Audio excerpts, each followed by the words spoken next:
All right, so welcome to another deep dive with us.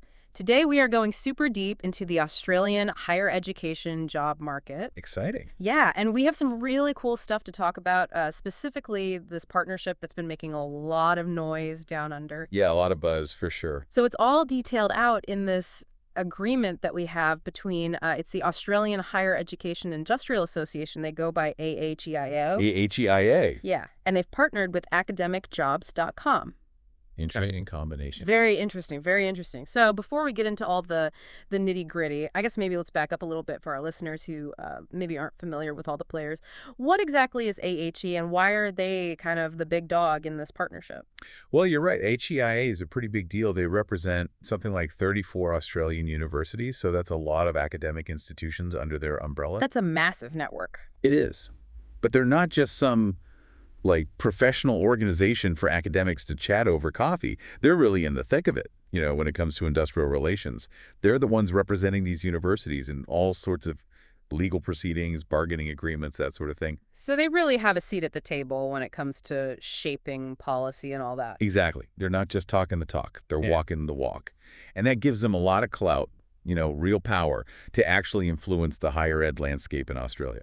Okay, so they're shaping the system, not just navigating it. So where does academicjobs.com come into all of this? I feel like some of our listeners might not be as familiar with that platform. Right. So academicjobs.com is basically it's like a specialized job board, but specifically for higher education positions. They think professor, lecturer, researcher, that sort of thing. Yeah. Exactly. All those academic roles.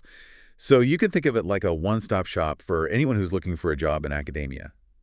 And what this partnership is aiming to do is to make academicjobs.com the central hub for all jobs at these AHEIA member universities. Okay, so instead of someone having to go to 10 different university websites or use all these general job boards, everything's going to be right there on academicjobs.com. Right. Consolidated, easy to find, and they're really going all in on this, even branding it as Australia's university jobs website. Ambitious. Very.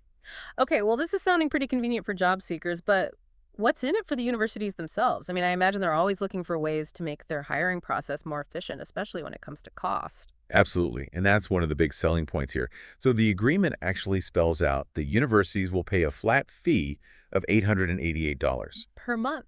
per month, yeah, for unlimited job postings. Wow, so that's a pretty sweet deal. It is.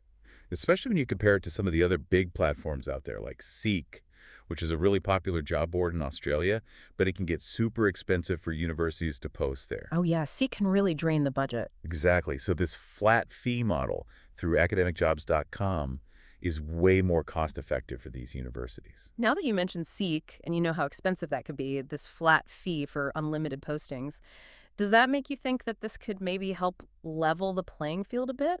How so? Well, could it mean that smaller universities, the ones that maybe couldn't afford to be on those big platforms like Seek, could they now have a better shot at attracting, top talent?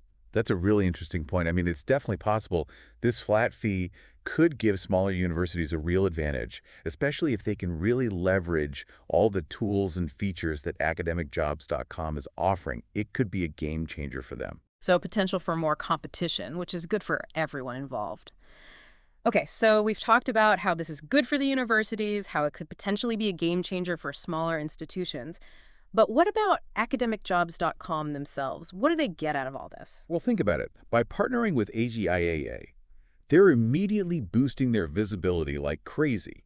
They're tapping into a network of 34 universities, so that's a huge audience right there. Yeah, it's like going from playing in pubs to headlining a music festival, right? Exactly. And not just any festival, like the biggest one in the country. And this kind of high-profile partnership, it also makes them a very attractive option for other universities down the line, the ones that aren't AGIA members yet. So there's a lot of potential for growth here. So everyone's winning, right? At least Yeah. on paper. Seemed like it. But let's talk about, the person actually using this platform, the job seeker. They're the ones on the hunt for their next academic gig. How does this partnership really impact them? Yeah, that's the real question, isn't it? And this is where things get interesting. Having all of these job postings from so many universities in one place, it basically creates this massive, easily accessible talent pool. Right. It's like a giant database. It is. And think about it. For job seekers, It's not just about the quantity of jobs. It's about having a much easier way to compare opportunities across different universities. Because no one wants to spend hours clicking through dozens of individual university websites. Exactly. No one has time for that. So it becomes more about finding the right fit, not just any job, Yeah. you know? And the agreement even talks about creating this unified platform, Right. like a truly streamlined experience. Yeah. If they could pull it off, I think it could really change the game for job seekers. Make the whole process less painful. Exactly. So let's say I'm, I don't know, an early career researcher and I specialize in, let's say, the history of emojis. Okay. The history of emojis, I love it. So would this platform, would it be like a game changer for someone like me, someone who's trying to break into a very specific, maybe niche field? It definitely could be. And this is where those value-added elements that are mentioned in the agreement, they really come into play. They talk about having this quick job posting technology, which sounds good in theory, right? Yeah, streamline the process for everyone. Exactly. And then there's evidence-based advertising recommendations. What does that even mean? Well, it means they're using like data, to try to make the system smarter, help universities find the right candidates, help job seekers find the right jobs. So it's not just like throwing all these jobs onto a website and hoping for the best. Right. It's a bit more targeted. Yeah. And, there's this other part of the agreement that I think would be super relevant for our emoji historian. Oh, yeah. It mentions that AHEIA wants to use its bargaining power to get cheaper access to international job boards. Whoa, hold on. So this could actually help researchers find jobs outside of Australia? Absolutely. Yeah. Imagine being able to search for like emoji-related research positions in Europe, Asia, North America, all from the same platform. That's amazing. Especially for someone in such a specialized field. Right? It's like breaking down those geographical barriers. Yeah, make academia a bit more global. Exactly. And it could have an impact on Australian universities too, How so? Well, if they're competing for talent on a global stage, they might need to step up their game a bit. Offer better salaries, maybe. Yeah, or more research funding, better support for academics overall. So it really raises the bar for everyone. It does. Now, speaking of raising the bar, the agreement also talks about some of the bigger issues facing the sector, like improving Indigenous engagement Right. and addressing those rural employment challenges. It's great that they're acknowledging those issues. It is. Yeah. And they specifically mentioned developing tailored solutions, so we'll have to see how that plays out in practice. It's definitely a step in the right direction. Yeah, in a centralized platform like this, it could really help highlight opportunities for Indigenous academics or those in rural areas. Opportunities that might not have been as visible before? Exactly. And by connecting universities with a more diverse pool of candidates, it could lead to a more, representative and inclusive workforce. That would be fantastic. It would. But, we also have to be realistic here. A platform alone can't solve all these complex issues. Right. It takes real effort from the universities themselves to create those truly inclusive and equitable environments. So it's more of a tool than a solution. Exactly. It's about how they use it. Yeah. Now, of course, with any big change like this, there are always potential downsides. What kind of downsides are we talking about? Well, one concern I have is this risk of a one-size-fits-all approach to recruitment. You mean instead of each university having its own unique hiring process? Yeah, exactly. Everyone starts following the same template. That could be a problem. They could. It's really important for universities to maintain their own identities, their own values within this new system. Right. They still need to find the right people for their specific needs. Exactly. Yeah. Not just filling positions based on some algorithm. So finding that balance, between efficiency and individuality, that's going to be key. Absolutely. And another thing to think about is the potential impact on power dynamics. Power dynamics between who? Between the universities and the job seekers. Yeah. By centralizing everything like this, does it give more power to one side or the other? It's a tricky question. It is, because knowledge is power, right? Right. And in It's this not- case, whoever controls the platform, whoever controls the data, they hold a lot of power. True. So would you say that this empowers job seekers or universities? Well, there are arguments to be made on both sides. Yeah. You could say that it empowers job seekers because they now have access to way more information, more opportunities. More options to choose from. Exactly. And maybe even more leverage in salary negotiations, especially if they have in-demand skills. Right, like our emoji historian. Yeah, exactly. Yeah. But on the other hand, universities now have access to this massive database of potential candidates. So they can really pick and choose. They can. And they can use all sorts of data analytics to target the most desirable candidates. It almost sounds like online dating, where you're swiping through profiles based on an algorithm. That's a really good analogy. Hmm. And it raises all these questions about how much weight will be given to traditional academic credentials versus, other factors like personality research, fit teaching style. So it could become a very impersonal process. It could.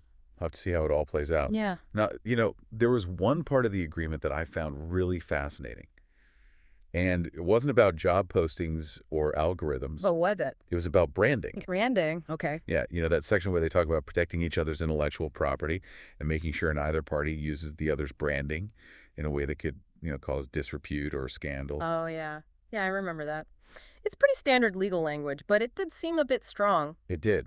It shows you how sensitive they are to public perception. Yeah. I think it's because there's so much at stake here. They're both putting their reputations on the line. It's almost like they're getting married and laying down all these ground rules to avoid any future drama. That's a funny way to put it, but I think it speaks to how important this collaboration is for both of them. They both know that this could really change the game for higher education in Australia. And they want to make sure they get it right. Control the narrative. Exactly.